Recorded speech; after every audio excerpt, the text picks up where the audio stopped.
আসসালামু আলাইকুম। সবাই কেমন আছেন? আশা করি অবশ্যই ভালো আছেন। আজকে আপনাদের মাঝে নিয়ে চলে আসলাম পাহাড়ি গয়াল। আর এই পাহাড়ি গয়ালটা কিন্তু আসলে খেতে অনেক টেস্টি। আপনারা এখন যারা খান নাই, এই পাহাড়ি গয়ালটা একটু খেয়ে দেখবেন। আসলে ফার্স্টেই বলতেছি যে পাহাড়ি গয়ালটা খাইতে কেন বলতেছি বলেন? আসলে ভাই আমরা সচরাচর প্রচুর গরু খাই। গরু খাই, এটা খাই, ওটা খাই। তো এই গয়াল কি কখনো কেউ খেয়েছি না গয়ালকে চিনি আমরা কেউ। এখন ইয়াং জেনারেশন তো গয়ালকে আমরা চিনিই না। আমরা ইয়াং জেনারেশনরা একদমই গয়ালকে চিনি না। তবে ইয়াং জেনারেশনের জন্য এই ভিডিওটা করা যে অবশ্যই এই গয়ালটা দেখবেন। আর দেখে চিনে রাখেন যেটা গয়াল। আর গয়ালের মাংস এরকম হয়, গয়ালকে দেখতে এরকম লাগে। আর গয়ালের সবসময় আমরা এখন দেখেছি যে গয়াল সচরাচর এখন আমাদের মানে নিচু এলাকাতে পাওয়া যায় না। সবসময় পাহাড়িতেই পাওয়া যায়। যেমন রুমাতে, রাঙামাটিতে, খাগড়াছড়িতে, তারপরে থানচিতে এরকম অনেক পাহাড়ি এলাকা থেকে যারা আমরা এই গয়ালগুলো আসলে বেশি পাওয়া যায় রুমাতে, বান্দরবনের রুমাতে সবথেকে বেশি পাওয়া যায়।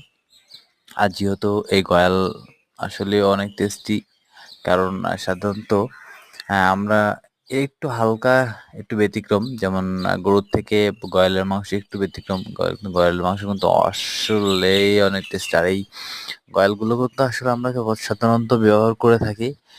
যেমন হচ্ছে অনেক অনুষ্ঠান আছে, যেমন পিকনিক বলেন, তারপরে কোথাও ঘুরতে যাওয়া বলেন, কোথাও হচ্ছে মান্যত আছে এরকম, বা কোথাও মিলাদ আছে, যেগুলো আছে অনেক এভরিথিং অনেক কিছু আছে যেগুলোতে সবকিছুই আমরা ব্যবহার করে থাকি। কিন্তু এই গয়ালটা আসলেই সমস্ত কাজে ব্যবহার করা যায় এবং সমস্ত ব্যক্তি খেতে পারে। এখানে না খাওয়ার কিছু না, এবং এটা কিন্তু অনেক জনপ্রিয় একটা খাবার। আর এই জনপ্রিয় খাবারটা যদি খেতে চান, তাহলে অবশ্যই বান্দরবান ডুমাতে চলে আসুন। তাহলে এই গয়ালটা খেতে পারবেন। আর এই গয়াল খেতে হলে বান্দরবান ডুমাতেই আসতে হবে। তাছাড়া কিন্তু কোথাও এসে লাভ হবে না। কারণ বান্দরবান, ডুমা, রাঙামাটি, খাগড়াছড়ি একমাত্র পাহাড়ি এলাকাতেই বা বান্দরবনেই এই গয়ালগুলো পাওয়া যায়। আবার অনেক জায়গাতে অনেক সময় হয়তো অনেকে যারা চাষ করে তারাও হয়তো রাখে, বা তারা সেখান থেকেও নিতে পারবেন হয়তো।